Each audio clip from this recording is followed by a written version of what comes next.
क्या, क्यों, कैसे, इन 3 विषयों पर विचार व्यक्ति को जरूर कर लेना चाहिए।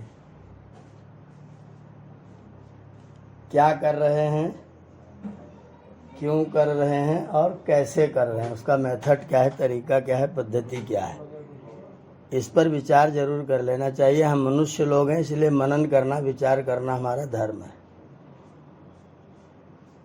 अब इसका नाम है आपके समय में गणेश उत्सव या कोई गणपति की उपासना का उत्सव, गणपति की पूजा का उत्सव।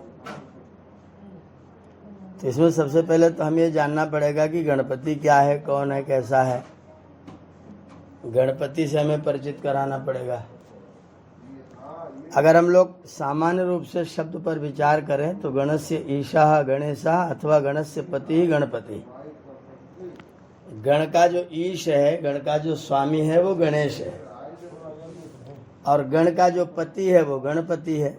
तो ईश और पति, पति का मतलब तो थोड़ा सा पालन का अर्थ है, और ईश का मतलब है शासन करने वाला। तो जो गण के ऊपर शासन करता है वो गणेश है, और जो गण का पति है, पालक है, पालन पोषण करने वाला है, वो गणपति है।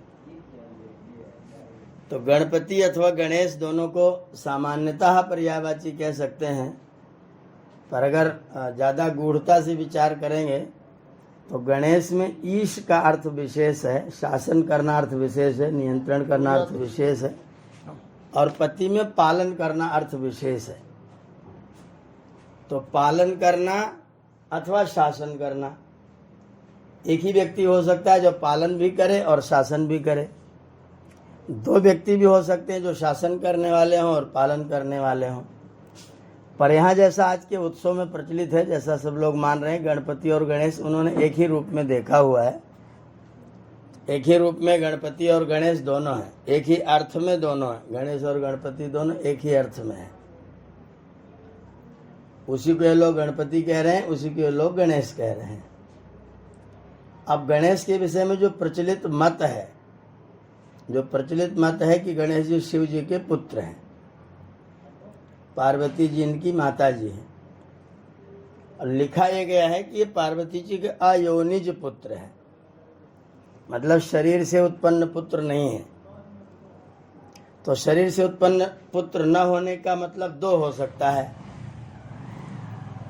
जिसको हमने गोद ले लिया है, जिसके साथ हम पुत्रवत पालन आदि कर्म करते हैं, वो हमारा पुत्र है, वो अयोनिज पुत्र है, उसको हमने पुत्र कह लिया है। जो हमारा शरीर से उत्पन्न नहीं लेकिन फिर भी पुत्र है, तो उसके साथ हमारा पुत्रवत व्यवहार है, इसलिए वह हमारा पुत्र है।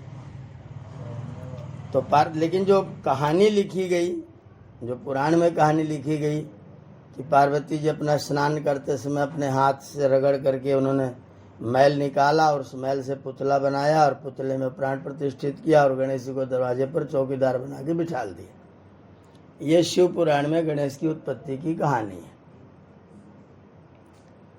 अगर हम इस तरह से इसका मोटा मोटा स्थूल रूप लेते हैं तो स्थूल रूप में तो कोई स्त्री के शरीर से इतना मैल निकले कि पुतला बन जाए, पुतला बन भी जाए तो प्राण प्रतिष्ठा होकर के चेतन बन जाए, चेतनवत वो दरवाजे पर बैठ करके और द्वारपाल का कार्य करने लग जाए। ये सब मोटे मोटे रूप में सब कुछ एकदम असंभव और बिल्कुल निरर्थक परिकल्पना मालूम पड़ती है। अगर हम इसके गहनता में जाएं, हो सकता है कोई व्यक्ति रूपक बना करके इस बात को कह रहा हो, कोई व्यक्ति कुछ बात कहना चाह रहे हो लेकिन उसको आलंकारिक रूप में, रूपक के रूप में कह रहा हो, तो हम यहाँ पर ये विचार कर सकते हैं कि शिव जो है वो तो परमात्मा है, ईश्वर है, परमेश्वर है, परमेश्वर शिव है, और यह जो प्रकृति है वो पर्वती है। पर्वती का मतलब है पर्ववती, जिसके अंदर अनेक पर्व हैं, अनेक गांठ हैं, अनेक जोड़ हैं, अनेक संधियां हैं, उसे बोलते हैं पार्वती। तो जिसमें अनेक ग्रंथियां होती हैं, अनेक जोड़ होते हैं, उसे हम पर्वती कहते हैं। तो पर्वती तो हो गई प्रकृति। प्रकृति और शिव से अयोनिज पुत्र के रूप में गणेश उत्पन्न हुआ, गण का ईश उत्पन्न हुआ, गण का शासक उत्पन्न हुआ। मैंने परमात्मा ने प्रकृति की गोद में सृष्टि के आदि में किसी व्यक्ति को शासनकर्ता के रूप में संसार में पैदा किया कि जाओ और तुम संसार में व्यवस्था स्थापित करो, संसार का पालन पोषण करो, संसार को संरक्षा सुरक्षा प्रदान करो। ऐसा करके शिव परमात्मा के पर्वती प्रकृति से गण का शासन करने वाला, गण पर शासन करने वाला, मानव समुदाय को कोई सीख देने वाला कोई व्यक्ति पैदा हुआ, उसका नाम गणेश हुआ। वो योनि से पैदा नहीं है, अयोनिज है, इसलिए वो, क्योंकि वो सीधा सीधा युवावस्था में उत्पन्न हुआ, सृष्टि के आदि में ये कहा जाता है। तो अगर हम इस तरीके से आध्यात्मिक रूप से और उसका पारमार्थिक अर्थ लेना चाहें तो इस तरह की व्याख्या हम कर सकते हैं, क्योंकि पार्वती शब्द का पर्वती प्रकृति अर्थ है, वो शास्त्रों में लिखा हुआ है। तो पर्वती या सा पार्वती, जिसमें पर्व है, जिसमें गांठें हैं, जिसमें कई सारी चीजें मिली हुई है, पर्वती कहते हैं। तो प्रकृति मेल से बनी हुई है, सत्व जब तम साम्य अवस्था प्रकृति, सतोगुण रजोगुण तमोगुण के मेल से प्रकृति बनी, इसलिए उसका नाम पर्वती है। पर्वती प्रकृति से, परमात्मा से, परमात्मा और पर्वती से बिना कोई मैथुन किए, बिना कोई गर्भ में आए, सीधा सीधा धरती माता के गर्भ में परमेश्वर की व्यवस्था से सृष्टि आदि में अमैथुनी सृष्टि के रूप में कोई व्यक्ति पैदा हुआ, जिसने गण के ऊपर, मनुष्य जो पैदा हुए थे 1000, उनके ऊपर शासन करने वाला हुआ, वो गणेश कहलाया। अगर हम ये कहानी घटाएं तो ये ठीक लगती है, उचित लगती है। एक स्थिति ये हुई। दूसरी स्थिति ये हुई कि हमने अयोनि जो है वो योनि से पैदा नहीं, उत्पन्न नहीं हुआ है, गर्भ में नहीं आया, गर्भ से पैदा नहीं हुआ है, लेकिन हमने उसको अपने गणेश के रूप में परिवर्तित किया हुआ, गणेश के रूप में हमने उसको माना हुआ है। वो गणेश कौन है? तो गण का ईश है, गण का स्वामी है, सारा जन समुदाय जितना पैदा हुआ उसका जो ईश है, परमात्मा है, उसका नाम गणेश है। वो ईश्वर गणेश है, स्वयं गणेश है। वो कोई योनिज नहीं है, कभी योनि से उत्पन्न नहीं हुआ है, वो उत्पन्न ही नहीं हुआ है, बल्कि है वो सदा से था, सदा से है। तो इस दृष्टि से भी गणेश परमात्मा का नाम, क्योंकि गण का ईश है तो गणेश माने ईश्वर हो गया। तो अगर हम इस तरह सोचे कि गणेश माने ईश्वर है तो भी ठीक है, वैदिक है, कोई संकट नहीं है। और अगर शिव परमात्मा है और पार्वती प्रकृति के संयोग से अमैथुनी सृष्टि के रूप में कोई गणेश नाम का व्यक्ति पैदा हो रहा है, जो सृष्टि की व्यवस्था को, जितने लोगों को संचालित कर रहा है, जितने मनुष्य प्राणी जो गण हो गए, उनके ऊपर शासक के रूप में जो बैठा है वो गणेश हो गया। ऐसा अर्थ भी हम लोग घटाएं तो ठीक है, इसमें कोई बाधा नहीं, इसमें कोई संकट नहीं।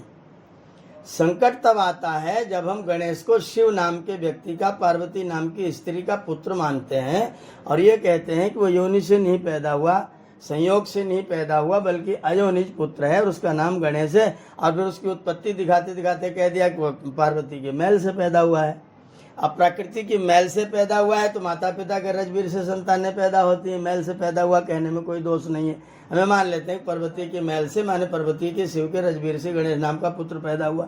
और उसके बाद जो कहानी लिखी गई कि गणेश जी को पार्वती जी नहाने जा रही थी और वो नहाते समय उन्होंने उसको द्वारपाल बना के बिठाल दिया, तो शिव जी आ गए, तो उन्होंने शिव जी तो सीधा अंदर जाने लग गए। जब शिव जी अंदर जाने लगे तो गणेश ने रोक दिया, तुम कहाँ जा रहे हो? तो शिव जी ने कहा कि मेरा घर है, तू बीच में कहाँ से आ गया?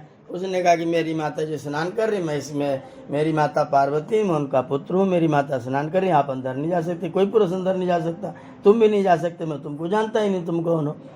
शिव जी ने कहा तू पार्वती का पुत्र है और मैं तुझे जानता नहीं, मैं तुझे जानता नहीं हूँ।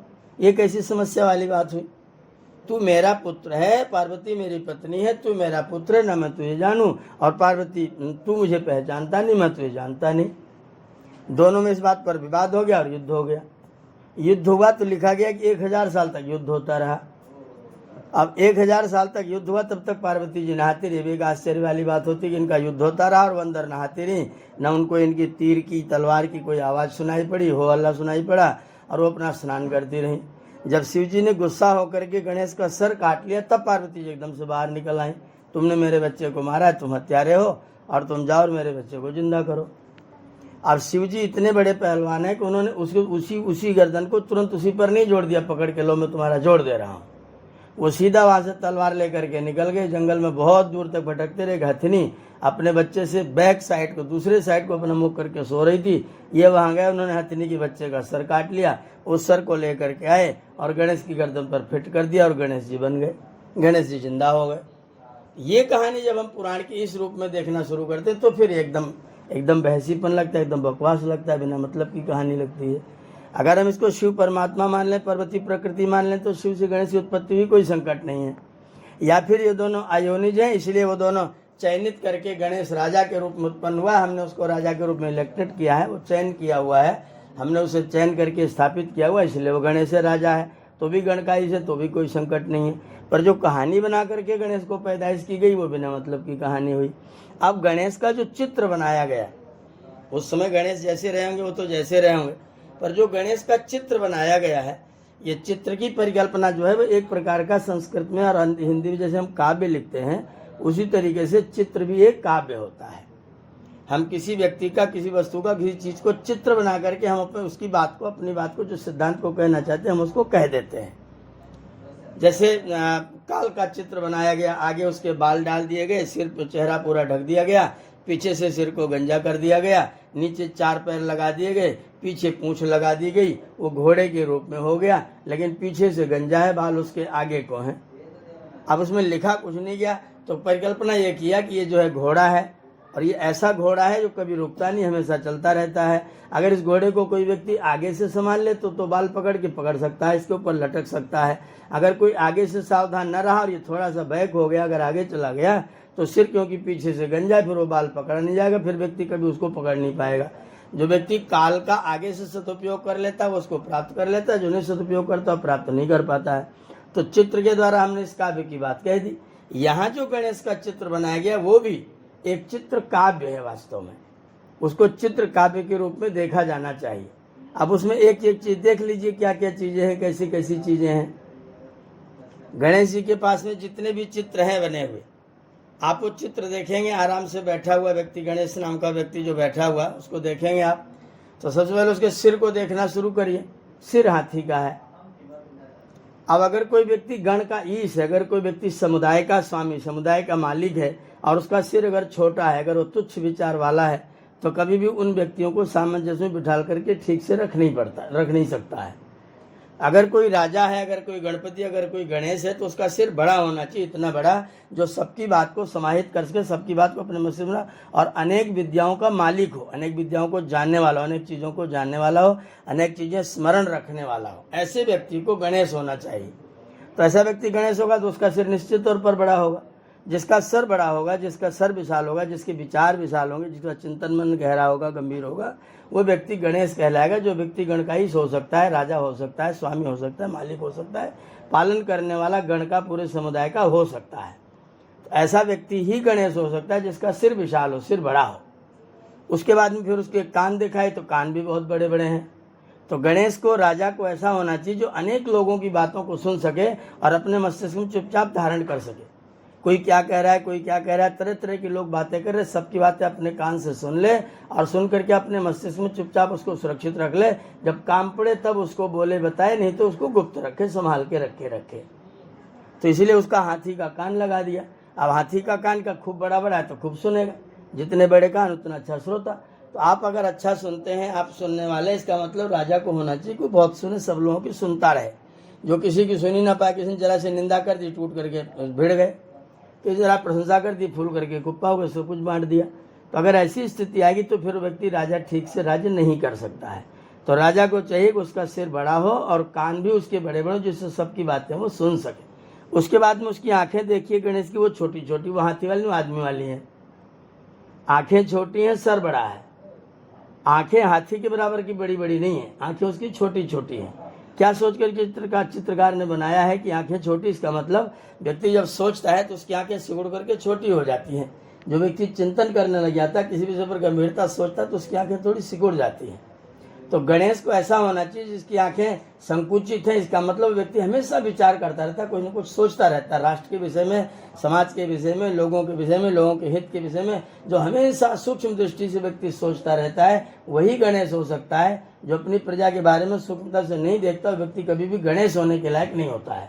अगर हम किसी को गणेश बनाना चाहते हैं, किसी को राजा बनाना चाहते हैं, किसी को गण का ईश बनाना चाहते हैं, तो उसकी दृष्टि बहुत सूक्ष्म होनी चाहिए, विशाल मस्तिष्क होना चाहिए, कान विशाल होने चाहिए, सबकी बात सुन सके, लेकिन दृष्टि उसकी सूक्ष्म होनी चाहिए, दृष्टि उसकी साधारण होनी चाहिए। ऐसी दृष्टि होनी चाहिए कि वो ध्यानपूर्वक किसी बात को गौर कर सके, जान सके। तो इसलिए उसकी आंखें छोटी छोटी चित्रकार ने बना दी। फिर उसके बाद में उसके मुख पर उसने सूंड लगा दिया। अब ये सूंड क्या काम करता है हाथी का? सूंड का मुख्य काम है जांच परख के काम करने वाला। सूंड से हाथी जब कोई पेड़ की जाता है, पेड़ की डाली को पकड़ता है और उसके पत्ते खाना चाहता है तो पहले अपनी सूंड से बहुत तेज हवा मारता है, जिससे चींटी, कीड़े मकोड़े, छोटे मोटे जानवर हो तुरंत वहाँ से उड़ जाएं या फिर और कहीं भाग जाएं। इतना फूंक करता हुआ तब वो अनाज को अपना भोजन करता है, अनेक चीज़ों को प्राप्त करता है, भोजन आदि करता है। तो राजा को ऐसा होना चाहिए जो फूंक फूंक के कदम रखे, बिना फूंके कोई काम ना करे। जब तक समझ न ले, जब तक बात को जान न ले, तब तक वहाँ से हटे नहीं, और जब तक काम पूरा न हो जाए तब तक उस स्थान को छोड़े नहीं, उस काम को पूरा ही करवाए। और अपने प्रत्येक कार्य में अपने कदम को फूंक फूंक करके रखा करे। मुझे स्मरण आता है उसके राजा घनानंद के महल का नाम था सुनाग। तो जब घनानंद को चाणक्य ने मरवा दिया तब उन्होंने कहा कि अब हम राज्याभिषेक करेंगे और चंद्रगुप्त को राजा घनानंद के महल में प्रवेश कराएंगे। तो उनके मंत्रियों ने कहा, जो पुराने भी मंत्री थे, घनानंद के ही मंत्री थे, उन्होंने कहा कि साहब मकान बहुत पुराना हो गया, राजा साहब बहुत दिन से रह रहे थे, ऐसा करिए आप उसकी मरम्मत करवा लीजिए। चाणक्य ने आदेश दे दिया, ठीक है जी, इसकी मरम्मत कर दो। अब उन्होंने सुनाग पर लगभग महीनों लगा करके उस महल की पूरी मरम्मत की, डेंट पेंट सब उसका बिल्कुल एकदम नया कर दिया।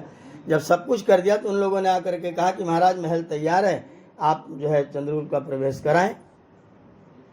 तो चाणक्य एकदम से अपनी आंखें सिकोड़ के बैठ गए और बोले कि महल तैयार है, प्रवेश कराएं। इस आदमी को जल्दी क्यों पड़ी हुई? हम इससे पूछते कि महल तैयार हुआ कि नहीं हुआ, आगे से आकर के बता रहा है कि महल तैयार हो गया और आप प्रवेश कराइए। इनके मन में शंका हो गई। ये बोले पहले हम निरीक्षण करेंगे, उसके बाद में प्रवेश कराएंगे। ये वहाँ महल में गए, थोड़ी दूर इधर उधर चारों तरफ घूम टहल के देखते रहे। उसके बाद बाहर निकले और बाहर निकल के मंत्रियों से बोले महल को आग लगा दो। अब जिसने बनाया था वो आश्चर्यचकित, जो मंत्री लोग साथ में थे वो आश्चर्यचकित, कुल पुरोहित आश्चर्यचकित, ये कैसा व्यक्ति है, इतनी मेहनत से हम लोगों ने इसको बनाया, सुधारा, अब ये कह रहा है इसमें आग लगा दो। उनका महाराज अभी तो नया नया बन के तैयार हुआ। बोले नहीं, कुछ नहीं तैयार हुआ, तुरंत सीधा आग लगाओ। उन्होंने डांट करके आग लगवा दिया। अगले दिन सवेरे फिर सब लोग इकट्ठे हुए, महाराज आपने इतना सुंदर बने महल को आग क्यों लगवाया? तो बोले आग लगाने का कारण ये था कि उसमें लोग अंदर थे और जाकर के तहखाना खोलो, उसमें लोग भरे हुए हैं। इन्होंने जाके तहखाना खोला, पता लगा उसमें 500 सैनिक, सशस्त्र सैनिक 500 सैनिक महल के अंदर पड़े हुए हैं और वो तहखाने में पड़े हुए थे। तो मंत्रियों ने आके चाणक्य से पूछा कि आपको पता कैसे चला कि यहाँ पर कोई न कोई व्यक्ति है? तो चाणक्य बोलते हैं कि मैं जब कमरे में घूम रहा था तो एक कोने में से चींटियाँ चावल लेके निकल रही थी। तो मैंने कहा कि इस मकान में जब कोई है ही नहीं, 1 महीने से कोई रहना, फिर चावल कहाँ से आया? चावल आया, इसका मतलब यहाँ पर कोई आदमी भी रहने वाला, यहाँ कोई न कोई व्यक्ति रहता है। तो मैंने आग लगा दिया। अब वो महल में चींटियों के चावल लेके निकलते हुए देख करके पूरे महल को आग लगा। पता लगा 500 सशस्त्र सैनिक तहखाने में थे और ये सोचा यह गया था कि चंद्रगुप्त प्रवेश करेगा, रात को अकेला होगा, देर रात तक पूरा बढ़िया नाच गान होगा, और जब चंद्रगुप्त अकेला आके रात को बेहोश होकर सोएगा, हम उसको रात को निकल के मार देंगे। तो अब फूंक फूंक करके कदम रखना चाणक्य ऐसा हुआ कि चंद्रगुप्त की जान बचा ली उन्होंने। तो राजा को चाहिए कि वह हाथी के सूंड के तरीके से अपने कार्य को फूंक फूंक करके चले। इसलिए जिसने गणपति का चित्र बनाया उसने उसके सूंड बना दिया, मुख अलग बना दिया, एक मुख अलग बना दिया, नाक इतनी लंबी बना दी उससे पानी पिएगा, और जब भोजन करना होगा तो वहां से उठा करके ले करके आएगा, मुंह में डालेगा। अब ये राजा जो कोई कार्य करेगा तो अगर वो तुरंत खा पी ले, तुरंत कोई चीज मिले तुरंत खा ले, सीधा मुंह में डाल ले, तो पता नहीं कौन क्या खिला दे। तो कोई क्या खिला दे इसके डर के मारा पहले राजा अपने उसकी परीक्षा कर ले। तो सूंड से पर नाक इतनी लंबी बना दी कि पहले उसकी परीक्षा करो, सूंघो क्या चीज़ें खाने के लायक है भी कि नहीं, तुम्हें राजा और तुमको पता नहीं क्या खिला पिला दिया जाए। तो उसकी सूंड इतनी लंबी बना दी कि तुम फूंक करके, सूंघ करके, सोच विचार करके तब कोई कार्य खाने पीने का करोगे, और मुंह तुम्हारा पीछे रहेगा, और उसमें दांत रहेंगे बाहर दिखाने के लिए अलग और खाने के लिए अलग। जिसे तुम चबाओगे वो दांत अलग रहेगा, जिसको तुम दिखाओगे वो दांत अलग रहेगा। तो राजा को भी 2 दांत रखने चाहिए, जो दिखाई दे वो हो ना, जो हो वो दिखाई न दे। अगर कोई राजा अपना विचार तुरंत प्रजा के सामने सब कुछ व्यक्त कर दे, जो करना चाहता है, जो कहना चाहता है, पहले ही प्रजा के सामने बता दे, तो उसका काम अवश्य फेल होगा। आचार्य चाणक्य कहते हैं कि व्यक्ति को अपनी बात को तब पता लगाना चाहिए जब वो कार्य हो चुकने के बाद किसी को पता चले। हो चुकने से पहले राजा का कार्य किसी को पता नहीं चलना चाहिए। तो उसमें एक हाथ दांत है दिखाने वाला, उधर से देखो कुछ और यहाँ से अंदर रहेगा कुछ और। तो खाने के दांत और दिखाने के दांत और। ये राजा को ऐसा करना चाहिए जिससे उसके ऊपर कोई इस तरह से उसको कोई नुकसान ना पहुंचा सके। तो उसके मुंह बनाया एक अंदर की साइड में, और सूंड बना दिया, उससे पकड़ करके मुंह में अंदर डालेगा और अपने आप को सुरक्षित रखेगा। फिर उसका पेट बना दिया इतना बड़ा। अब हम कहते हैं वो देवता है, देवता है तो इतना बड़ा पेट क्यों हो रहा है? इतना भयंकर पेट, इतना मोटा भारी कि चल नहीं पा रहा है आदमी, और उसके बाद उस पेट को बना करके रख दिया। उद्देश्य क्या था चित्रकार का, बनाने वाले का, कि राजा का पेट छोटा नहीं होना चाहिए। अगर उसका पेट छोटा हो तो उसके अंदर कोई बात समाएगी ही नहीं, वो जाएगा किसी दूसरे देश में, वहां के प्रधानमंत्री राष्ट्रपति इसको कोई बात कहेंगे, इसको पचेगी नहीं, यहाँ आकर के पत्रकार सम्मेलन बुलाएगा, सबकी बात सबको बोल देगा और सारे कार्यक्रम का सत्यानाश कर लेगा। तो चित्रकार ने चित्र बनाया कि पेट इतना विशाल बनाओ कि उसमें पता नहीं क्या क्या हजम हो जाए, कितनी भी बातें, कहीं की बातें कोई भी सुने वो बात उसके हजम करने का उसके पास में शक्ति हो, सामर्थ्य हो। तो इसके लिए उसका पेट विशाल होना चाहिए, उसके हाथ में मोदक रहना चाहिए, शंख रहना चाहिए, चक्र रहना चाहिए, गणासा रहना चाहिए। शंख रहेगा अपनी आवाज़ सुनाने के लिए, गणासा रहेगा दंडित करने के लिए, मोदक रहेगा प्रजा को प्रसन्न करने के लिए। जो भी प्रजा उसके पास आएगी उसको अपने हाथों से, अपनी क्रियाओं से, अपनी क्रियाशील उस व्यक्ति को, अपनी प्रजा को प्रसन्न करेगा और प्रजा उसको अपने लिए मोदक मानेगी। इसलिए उनके हाथ में कोई बर्फी पेड़ा नहीं रखा गया, सीधा सीधा मोदक रखा गया। मोदक माने केवल लड्डू नहीं, मोदक माने ये न मोदते जना, जिसके द्वारा कोई व्यक्ति प्रसन्न होता है, जिसको आनंद आता है, खुशी मिलती है, उसे कहते हैं मोदक। तो राजा अपने पास में सदा मोदक रखे, अर्थात प्रजा को संतुष्ट करने का काम, प्रजा को संतुष्ट करने की व्यवस्था राजा हमेशा सोचता रहे, इसलिए उसके हाथ में मोदक रहना चाहिए। अब जनेऊ रहेगा, धोती पहने हुए रहेंगे, कमर रहेगी, उसके पास में जब उनके जो वाहन रहेगा वो चूहा रहेगा। अब गणेश का, जिसका हाथी का सिर है, मनुष्य का शरीर है, उसको सीधा आप किसी चूहे पर बिठा देंगे तो क्या होगा? उसकी तो हालत खराब हो जाएगी। लेकिन वाहन यहाँ चूहा बनाया गया, वाहन चूहा है। वाहन का मतलब ढोने वाला, ले जाने वाला। किसको ले जाने वाला? व्यक्ति को ले जाने वाला, इसकी वस्तु को ले जाने वाला। जो चूहा होता है वो व्यक्ति को नहीं लेता, व्यक्ति की वस्तु को ले जाता है। चूहा क्या करता है? बिना काम के कुतरता रहता है, उसको कोई काम ना हो, उसका दांत बड़ा हो जाता है, इसलिए वो कागज मिलेगा तो कागज काटता रहेगा। चप्पल, जूता, दरवाजा, लकड़ी का पूरा वो बेड खोद करके, काट करके अंदर घुस जाएगा चूहा। उसका कुतरना, उसका काटते रहना, बिना काम के भी काटते रहना, कुछ उद्देश्य ना हो तो भी काटते रहना, ये उसका स्वभाव है। वो स्वभाव से वो काटेगा, किसी चीज को नष्ट करेगा, खुदर विदिर बना देगा, छोटा कर देगा। तो चित्रकार ने कहा कि ऐसे जो लोग दुनिया में रहते हैं, संसार में, तो जो काट पीट करने वाले हैं, जो हमेशा कोई न कोई दोष निकालते रहते हैं, इस नाम से बुलाया, जाति वाला नाम भी लो, 3 लोग हैं, कैसे बात सुधरेगी? आप उसका नाम लो तो उसका पूरा नाम लो, मतलब आप कुछ भी कहो तो उसको कुछ काटने वाले लोग मिलेंगे। वो केजरीवाल है, राहुल गांधी है, अखिलेश यादव है, वो ऐसे लोग। आप कुछ भी करो, अच्छा करो तो, बुरा करो तो, खराब करो तो, उनको कुछ भी कोई मतलब, उनको खाली खाली कुछ न कुछ विरोध में बोलना है। उनको, उनका काम है कुतरना, वो कुछ न कुछ कुतरते रहेंगे। तो जो कुतरने वाले लोग हैं, व्यक्ति हैं, उनको राजा को चाहिए कि वो उनको सीधा, उनको अपना वाहन बना रहे, उनके ऊपर चढ़ बैठे, उनके ऊपर हमेशा सवारी करता रहे। वो कभी स्वतंत्र ना होने पाए, वो कभी अपने विचार प्रजा में न फैलाने पाए, कभी व्यक्ति वो अपनी चीज को जाकर के कहीं प्रचारित न कर पाए, राजा के खिलाफ कोई षड्यंत्र न फैला पाए। इसलिए उनको राजा को, उनको वाहन बना करके हमेशा अपने पास रखे और दबा के रखे, को अकेले कहीं जाए न, जब जाए तो मालिक साथ में रहे। तो हमने गणेश का वाहन चूहे को बना लिया। अब गणेश का वाहन चूहा है क्योंकि राजा को चाहिए कुतरने वाले व्यक्ति को ठीक करे। उसके हाथ में मोदक है क्योंकि सबको प्रसन्नता रखे। उसके हाथ में शंख है क्योंकि सबको अपनी आवाज़ सुनाता रहे।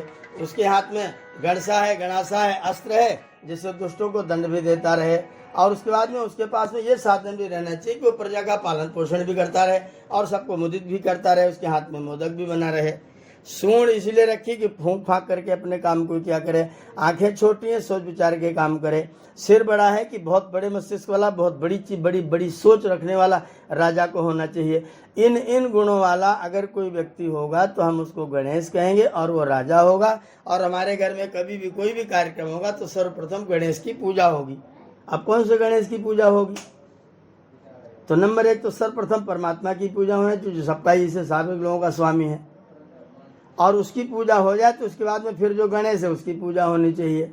जो हमारा राजा है उसकी पूजा होनी चाहिए, हमारे राजा का सम्मान होना चाहिए, क्योंकि उसकी राज व्यवस्था में रह करके हम लोग आनंद से रहते हैं। तो अगर पूजा गणेश की होनी चाहिए, इसका मतलब ईश्वर की होनी चाहिए और हमारे राष्ट्र के राजा की अग्र पूजा होनी चाहिए। तो गणेश की पूजा करके फिर हम अपने कार्यों को प्रारंभ करेंगे।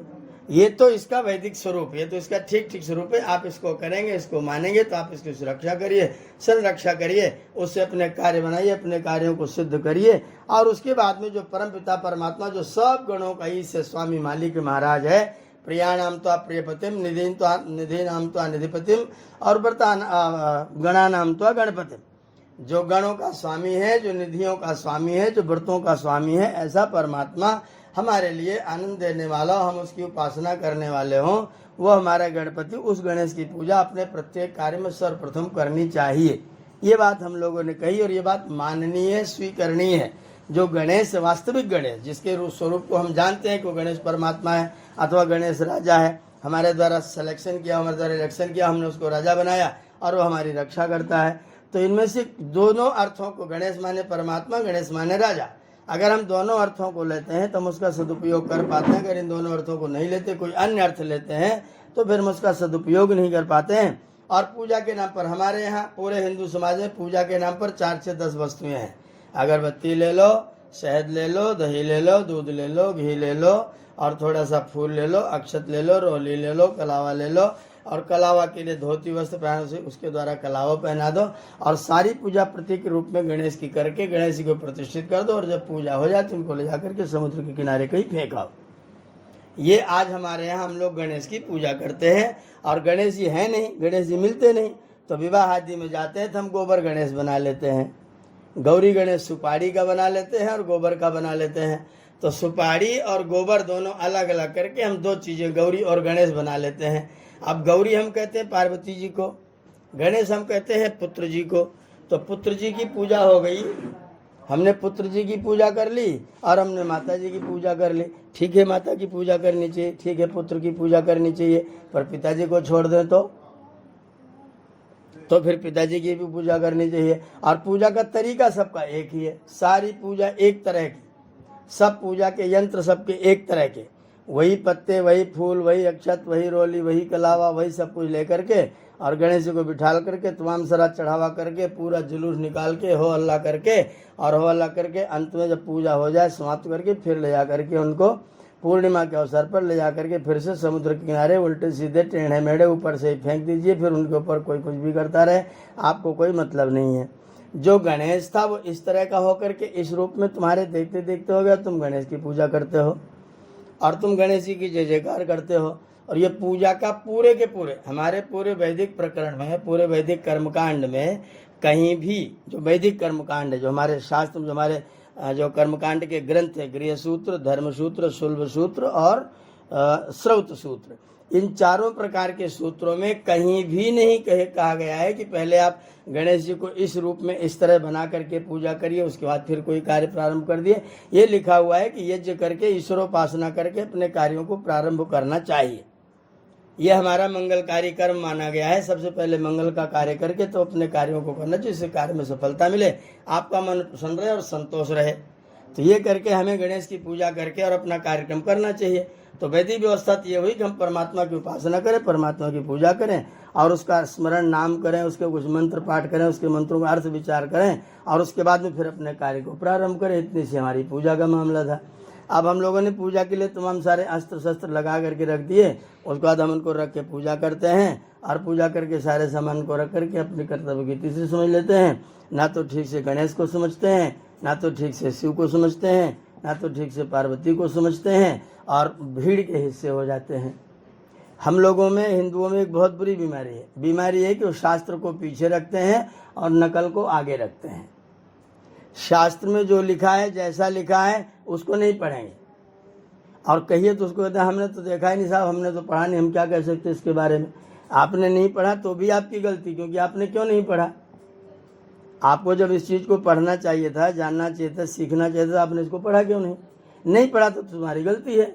महर्षि दयानंद कहते हैं कि जो व्यक्ति अपने 8 वर्ष के बच्चे को गुरुकुल न भेजे, उसके माता पिता राजद्रोह से दंडित हो और उसके माता पिता समाजद्रोह से भी दंडित हो। उनको समाज का दंड अलग मिले, राजा का दंड अलग मिले।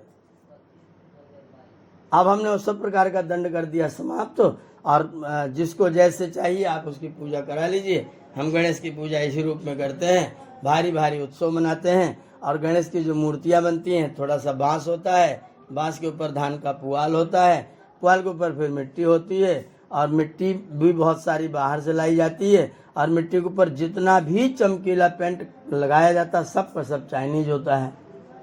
ये सारा सामान चाइना से मंगा करके उनको पैसा दे करके, देखिए समझदारी, अपने घर से पैसा खर्च करके वहाँ से पेंट लाइए, अपनी मूर्तियों को रंगिए, रंग करके उनको धूप दीप अक्षत से पूजा करिए, और पूजा करके उन मूर्तियों को वहाँ से उठाइए, और उठा करके सीधा किसी नदी के किनारे ले जा करके, अगर घाट ठीक ठाक न बनाओ तो ऊपर से उठा के फेंक दीजिए, आप उनको विदा कर दीजिए, और फिर इस भावना के साथ विदा करिए। फिर आना, धक्का मार करके घर से भगाइएगा और बाद में कहिएगा फिर आइएगा। अगर ये पूजा है, अगर ये सत्कार, अगर ये महात्माओं का आदर सत्कार है, तो फिर ऐसा सत्कार तो अच्छा तो नहीं जाया जाए जहाँ करके तिरस्कार पाए, तिरस्कार प्राप्त करके फिर उनको बुलाएं भैया फिर आना। तो इस जो हमारी पूजा का स्तर है, जो हमारी व्यवस्था, जो हमारा तरीका है, गणेश की मूर्तियां बन रही हैं, लोग जाते हैं, बनता हुआ देखते हैं, बैठते हैं, पैसा तय करते हैं, वो कहता है 22,000, नहीं साहब 22,000 नहीं, और कुछ कम कर लीजिए। अरे हम लोग गरीब गांव वालों को थोड़ा चंदा उंदा कम हुआ, थोड़ा कम कर लीजिए। जिस भगवान से सारे सुख की, समृद्धि की, धन वैभव की कामना करता है, उस भगवान का मूल्य तय कर रहा है। अगर वो भगवान जो तुमको इतना कुछ देगा, वो भगवान तुमको मिल जाए तो तुम उसका मूल्य क्यों कर रहे हो? जैसा है, जितने का जैसा भी है, उसको तो आप तो सीधा सीधा स्वीकार करिए। आप उसका मूल्य करते हैं, मूल्य तय करते हैं, मूल्य में मार्जिन करवाते, जितना वो कलाकार बोलता है उससे कम देते हैं, और कम देने के बाद फिर यहाँ उठा करके लाते, तो फिर उसको मालिक बना लेते, फिर उसके बाद उसी से मांगते हैं कि हमें पुत्र दे दो, हमारी टांग टूटी, हमारा इसको बना दो, हमारा ये चीज़ ऐसे कर दो, हमारी आंखें ठीक कर दो, हमारा मन ठीक कर दो, हमारी दीवार बना दो, हमारा घर बना दो, हमारे घर में सुख शांति समृद्धि आ जाए।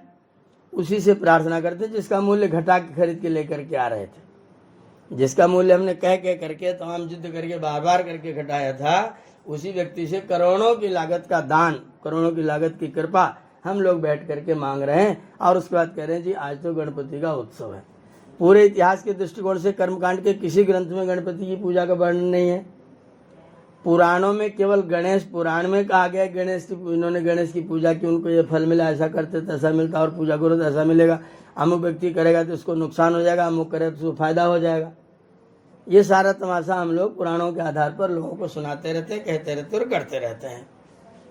तो अगर हम उसकी वास्तव में पूजा करते हैं, अगर हम उसकी वास्तव में उपासना करते हैं, उसको अपने लिए उपयोगी मानते हैं, तो हमें उसको अपने साथ हमेशा घर में रखिए, बना करके अपने घर में बना कर रखिए, और उनसे कृपा की याचना करते रहिए।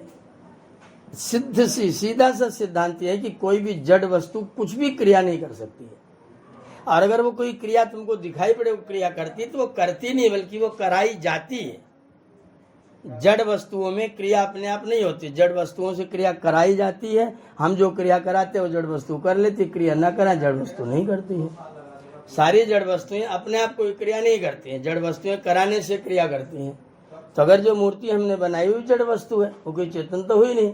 इस पर पंडित जी कहते हैं कि हमने उसमें प्राण प्रतिष्ठा कर लिया।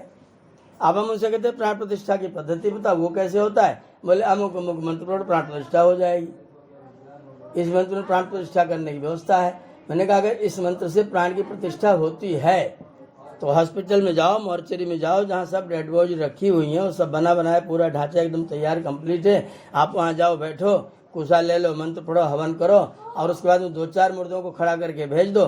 पंडितों को सारे विश्व में चारों जहाँ जाएंगे वहीं सब लोग चरण स्पर्श करके लेटे मिलेंगे। भैया तो मुर्दे को भी जला देता है। तो अगर आप प्राण प्रतिष्ठा कर सकते हैं फिर उसको प्राण प्रतिष्ठा कर लीजिए।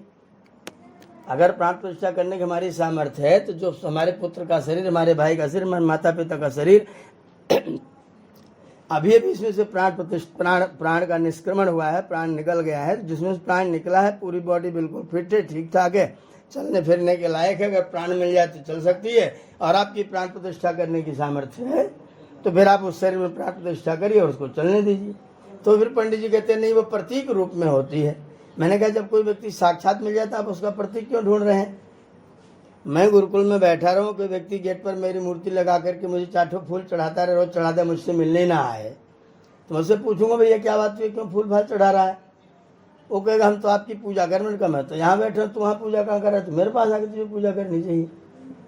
लेकिन यहाँ इनको ये नहीं लगता गणेश जी होते तो ये कहते हैं, इनको कोई कहने का मतलब नहीं, इनको तो बस सीधा गणेश की पूजा करनी और कैसे भी करके करनी है, और उसके लिए धूप दीप अक्षत जो सब देवताओं के लिए प्रयुक्त हो इसके लिए भी कर देंगे। और फिर उसकी जब प्रार्थना करना शुरू करेंगे तो गजाननम भूत गणादि सेवितम, गजाननम गज के जैसा जिसका आनन है, भूत और प्राणियों के अनेक, भूत माने प्राणी, गण माने समुदाय, प्राणियों के गण के द्वारा जो हमेशा से घिरा हुआ है, इसको सब लोग समावृत करके रखते हैं, घेर करके रखते हैं। तो गजाननम भूत गणादि सेवितम कपित्थ जम्बू फल चारु भक्षणम, कैथा खाते हैं, जम्बू खाते हैं। आप कैथा और जम्बू खाने वाले तो चारु भक्षणम, तो फिर इसका मतलब आप उसको मनुष्य नहीं मान रहे, देवता नहीं मान रहे, फिर वही उसको हाथी ही मान रहे हैं, क्योंकि कपित्थ और जम्बू तो हाथी सीधे लेकर के ढकेल के खाता पीता रहता है। तो आपने फिर भी गणेश को चेतन देवता के रूप में परिकल्पित नहीं किया, आपने उसको चेतन देवता नहीं माना, ईश्वर नहीं माना, परमात्मा नहीं माना, गण का वास्तविक ईश नहीं माना, आपने उसको फिर से हाथी माना और हाथी का धतूरा खिला दिया, उसको वहीं पत्ती खिला दिया, कोई और पत्ती खिला दिया। अगर उसके शरीर में कोई रोग है तो हमसे कोई मतलब नहीं, हमने तो उसको छोड़ दिया, हमने उसको साथ नहीं लिया। तो जिसको हम रखते हैं, जिसको हम पालते हैं, जिसको हम पोसते हैं, मैंने पहले कहा था कि सबसे पहले सोचिए कि मैं क्या कर रहा हूँ, मैं जो कर रहा हूँ वो किसी तरीके से कहीं किसी कारण से उपयोगी है कि नहीं उपयोगी है। अगर वो नहीं उपयोगी है, अगर वो नहीं लाभदायक, अगर वो वहाँ रह करके भी कुछ ऐसा सुख प्रतीत नहीं हो रहा है, उससे कुछ आनंद नहीं आ रहा है, तो फिर वस्तु के होने का ना होने का फिर कोई परिणाम नहीं होता है। तो मैं क्या कर रहा हूँ, मैं यदि गणपति की पूजा कर रहा हूँ, पहले उससे पूछे गणपति है कहाँ, पहले उसे मिला दो मैं भी पूज लूँ, जो गणपति है उसे मिला दो मैं भी पूज लूँ। एक आदमी गया वहाँ मंदिर में देखने के लिए, तो लाइन में पीछे खड़ा था, पीछे 150 व्यक्ति खड़े थे, पुजारी जी बार बार सबको आगे ढकेल रहे थे, सब की तरफ ध्यान से देख रहे थे, कौन 4 पैसा पकड़ाएगा तब हम उसको इधर से खींच के आगे से ले जाएंगे। ये व्यवस्था पुजारी जी वहाँ पर कर रहे थे। जो व्यक्ति उनको एक बार नोट दिखा दे, उस नोट को देखते तुरंत उसका हाथ पकड़ेंगे और उसको कुछ बहाना मार करके उसे सीधा उस तरफ ले जाएंगे जहाँ उनका पूरा कैंप है। तो वो ले करके पुजारी जी अपना घूम टहल रहे थे, देख रहे थे कोई व्यक्ति ऐसा मिले जिसके पास कुछ हो, जिसको हम दिखा सके। तो एक व्यक्ति नवयुवक था, मिल गया। उन्होंने कहा कि तुम गणपति के दर्शन करना चाहते हो? बोले बिल्कुल करना चाहते हैं। बोले चलो हमारे साथ। बोले कैसे क्या करोगे? बोले चलो हम दिखला देते। कैसे दिखाओगे? क्यों दिखाओगे? बोले कुछ नहीं, केवल 500 रुपया खर्च होगा, 500 रुपये आपको दक्षिण चढ़ानी पड़ेगी और हम गणपति का दर्शन आपको करा देंगे। उन्होंने अपनी जेब से 5000 रुपये निकाले। बोले 5000 रुपये रख लो और अपने गणपति को बोल दो कि यहीं आके मुझे दर्शन दे के जाएं। मेरे से 5000 रुपये ले लो और अपने गणपति को बोलो कि आकर के मुझे दर्शन यहाँ दे करके जहाँ मैं खड़ा हुआ हूँ। तो पंडित जी बोले कि आप ईश्वर को, आप गणपति को क्या समझते हैं? तो लड़के ने भी कहा कि आप ईश्वर को क्या समझते हैं? 500 रुपये लेके लाइन तोड़ करके मुझे दर्शन देगा कि भाग जाएगा, या मैं वहाँ पहुँचूंगा तो थप्पड़ मेरे कान पर मारेगा। तू नालेक ना तोड़ करके रास्ता क्यों आया? पीछे लोगों को छोड़ करके सबके साथ अन्याय करके मेरे पास मुझे देखने के लिए आया। इधर आ, पहले तेरा कान, तूने लाइन कैसे तोड़ी? अगर तुम मुझे 500 रुपये के चक्कर में लाइन तोड़वा करके वहां तक ले जा रहे, तो अगर परमात्मा वास्तव में है कहीं कुछ करने दर, तो मुझे तुरंत दंडित करेगा। तूने ऐसा काम कैसे कर दिया? तो अगर तुम ये कहते हो, तुम परमात्मा क्या मानते हो, मेरे 500 देने पर वहां नहीं आएगा तो मेरे 5000 देने पर भी नहीं आएगा, कुछ भी देने पर नहीं आएगा, आता ही नहीं वो। और आप भी मुझे दर्शन नहीं करा सकते हो। मुझे आप दर्शन कराओगे तो मुझे लाइन में खड़ा रहने दो, या तो ऐसी व्यवस्था बनाओ लाइन में लगानी पड़े, आराम से दर्शन हो जाए। तो इस तरह की जो हम लोग जो कार्य क्रियाकलाप करते रहते, तो उसके बाद लोगों का भी हम पढ़ रहे थे, लोगों का तमगा ये है कि ये लोग तो बनी बनाई परंपराओं को नष्ट करते रहते, बनी बनाई परंपराओं का खंडन मंडन करते रहते, इन लोगों को खाली खंडन मंडन आता है। अब इनसे कोई पूछे कि बनी बनाई परंपराएं कितने दिन की हैं? गणेश की पूजा के उत्सव का वेद से लेकर के शास्त्र तक कोई प्रयोजन बताओ, कोई ऐसा त्यौहार बताओ जहां उन्होंने कहा कि यहाँ पर इसकी पूजा होनी चाहिए और यहाँ पूजा होने की उपयोगिता है। किसी की हम पूजा कर रहे हैं तो उसकी पूजा करने के बाद उसका हमको लाभ क्या मिलने वाला है, हम उससे समाज का क्या हित करने वाले हैं, आप वो किसी को बताएंगे नहीं और आप उसकी पूजा करेंगे। उससे समाज का हित होता है कि नहीं होता, आपको कोई लेना देना नहीं है। तो जो इस तरह की प्रक्रियाएं बिना क्या क्यों कैसे कुछ भी सोचे विचारे हम लोग कर रहे हैं, वो पूजा के नाम पर वास्तव में पूजा नहीं है।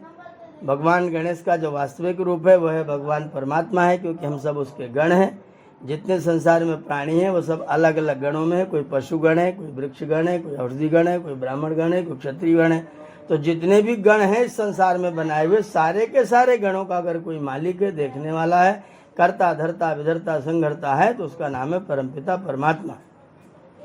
वही सब लोग गति कराता, वही चेष्टा करता।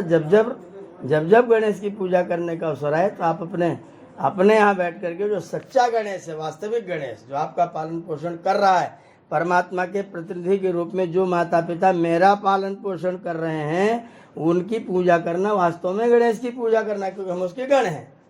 हम उसके गण हैं, इसलिए हम गण बनकर उस गणेश की पूजा करेंगे तो हमारा कल्याण होगा, हमें आशीर्वाद मिलेगा, हमें सुख मिलेगा और हम कुछ कर सकेंगे, कुछ कमा सकेंगे, कुछ सुख प्राप्त कर सकेंगे।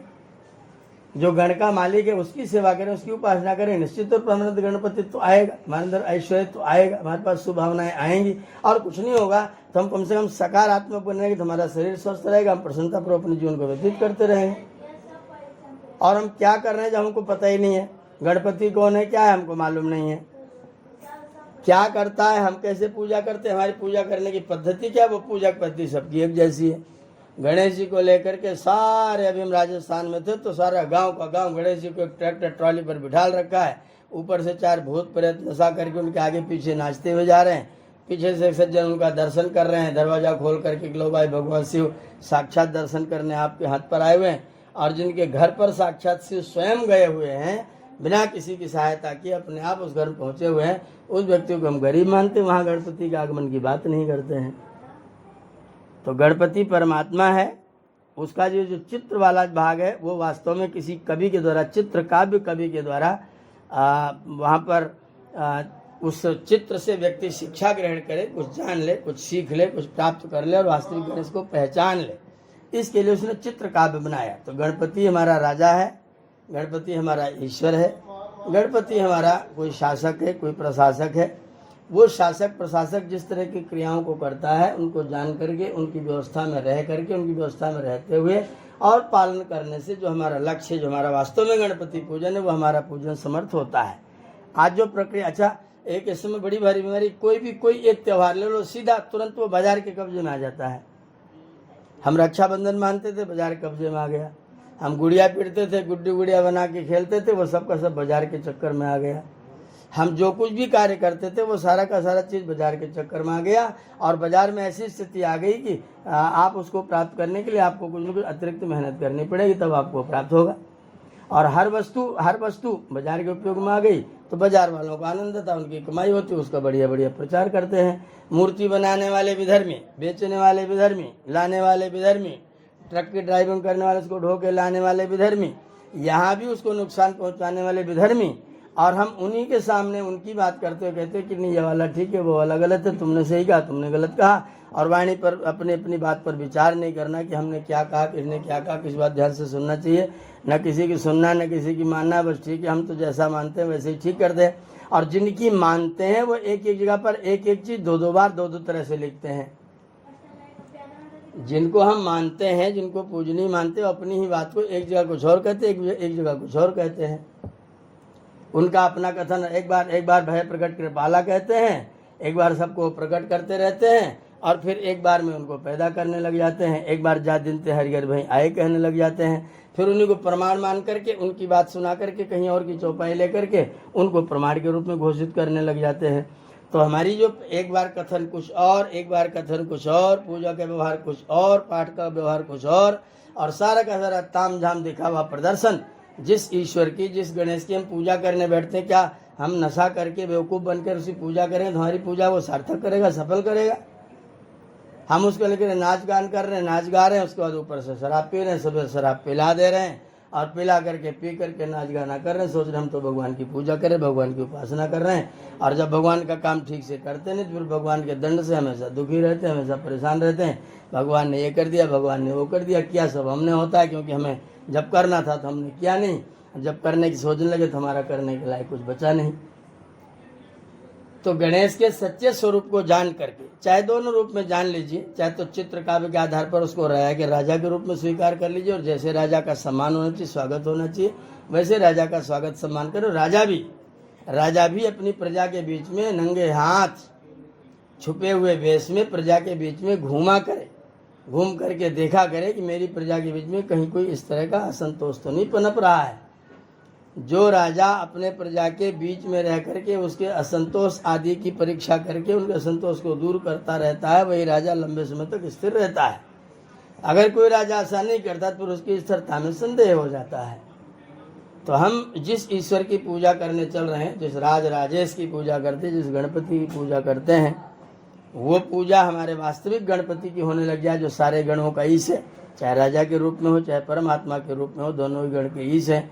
उन गण के ईशों की हम पूजा करें, उनका सम्मान करें, उनकी व्यवस्था में चलें, उनके अनुशासन को माने। अगर हम उनके अनुशासन को मानते हैं तो हमारा जीवन पवित्र होता है, सुंदर बनता है, श्रेष्ठ बनता है। इसके लिए हम सब लोगों को अवश्य प्रयत्नशील रहने चाहिए और गणेश के वास्तविक स्वरूप को समझ करके, गणेश जी गण के ईश है, स्वामी है, मालिक है। वो कोई पार्वती के पुत्र नहीं है, वो कोई शिव के पुत्र नहीं है। और अगर कहना हो तो शिव परमात्मा है, पार्वती प्रकृति, परमात्मा प्रकृति पुत्र गणेश है, कोई संकट नहीं, आप उसको कह सकते हैं। लेकिन सामान्य बुद्धि वाला व्यक्ति ऐसा कहने या लिखने पर गलत ही समझेगा, वो कोई न कोई दूसरा अर्थ जरूर लगाएगा। तो इसलिए अच्छा है कि इस तरह के शब्दों का, इस तरह की चीज़ों का प्रयोग न किया जाए जिनके दो अर्थ हो, जो व्यक्ति को भ्रम में डालते हों। जो चीज़ें व्यक्ति को भ्रम में नहीं डालती हैं, जो साक्षात हैं, जो व्यक्ति को सुखी करते हैं, उन चीज़ों को, उन व्यक्तियों को संतुष्ट करने का प्रयत्न करने का प्रयास हम लोगों को करना चाहिए। और इसीलिए गणेश के सच्चे स्वरूप को जो वेदादि सत्य शास्त्रों में लिखा हुआ है, गणा नाम तो गणपतिम हवामहे प्रिया नाम तो प्रियपतिम, हे गणपति, हे परमेश्वर, हे राजन, तुम गणों के गणपति, हम तुम्हारे पुकारते हैं, तुम्हारी आशा रखते हैं, तुमसे आशा करते हैं, तुमसे कुछ मांगते हैं, तुमसे सुख चाहते हैं। और हे गणपति, हे राजन, हम आपके राज्य में रहते हुए चैन से सुख से रहना चाहते हैं, इसलिए आप हमारे पर कृपा बना करके रखिए। इस भावना के साथ हम लोग गणेश जी का पूजन करते हैं। गणेश की पूजा बहुत पहले से हमारे यहाँ प्रचलित नहीं थी। शिवाजी जब यहाँ अपना कार्य करते थे महाराष्ट्र में, तब उनको जब कोई नुकसान हो जाता तो उन्होंने गणपति को बढ़ावा दिया और गणपति की पूजा करना प्रारंभ किया। उन्होंने गणपति की प्रतिष्ठा की, गणपति की प्रतिष्ठा करके उन्होंने गणपति की पूजा करना प्रारंभ किया। जैसे तैसे जैसे भी पूजा किया, अनेक तरह के संकट झेले, लेकिन अंत में अपने आप को सफल व्यक्ति कह सकते हैं। तो जो व्यक्ति पूजा को सार्थक रूप में लेकर के चलता है, उसे सार्थक रूप में करता है, निश्चित रूप व्यक्ति सफलता को प्राप्त करता है। और जो व्यक्ति बिना कोई प्रसंग विचारे, बिना कोई विचार किए, क्या लिखा है, क्यों लिखा, उसका क्या कारण है, उस पर्व को मनाना चाहिए, कैसे मनाना चाहिए, इस चीज़ को नहीं जानता व्यक्ति जब पर्व को मनाता भी है तो केवल ढकोसला करता है, पाखंड करता है, और एक दिन खा पकड़ के थक करके चूर होकर के अगले दिन से फिर उसी रूटीन में कोल्हू की बैल के तरीके से चल पड़ता है। तो जीवन में नयापन कभी आने की चेष्टा नहीं करता, जो कि विचारों से आता है। तो हम उनको अपना अनुकरणीय न मान करके, महाराज जो हमारे महापुरुष लोग हैं, बड़े बड़े महर्षि लोग हैं, देवगण हैं, गणेश जी हैं, शिव जी हैं, पार्वती हैं, जितने भी लोग हैं जो वास्तव में ईश्वर के ही नाम हैं, और ईश्वर के नाम के अतिरिक्त जो दूसरे स्तर पर ये जो सामान्य औषधियाँ इत्यादियों के संसार की वस्तुओं के नाम हैं, उन चीज़ों से हमको प्रयोग करके उनको सुखी होना चाहिए। और परमात्मा क्योंकि चेतन है, इसलिए उसकी उपासना करके अपने आप को सुखी करने की चेष्टा करनी चाहिए। परमात्मा की उपासना करके हम अपने आप को सुखी करें, व्यर्थ के बवाल में न फंसें, गणेश के वास्तविक स्वरूप को समझें। आपने कहा कि इसमें चर्चा किया जाए, मैंने कुछ अपने विचार से आपके सामने अपनी बात रखी है। आशा है आप लोगों को ठीक लगा होगा और सबके सामने इस कथन को आप व्यक्त कर सकते होंगे। आप सबका बहुत बहुत धन्यवाद करते हुए इस समय के लिए वाणी को विराम। ओम शम। बहुत सुंदर, बहुत बढ़िया, अतिशय धन्यवाद आपका।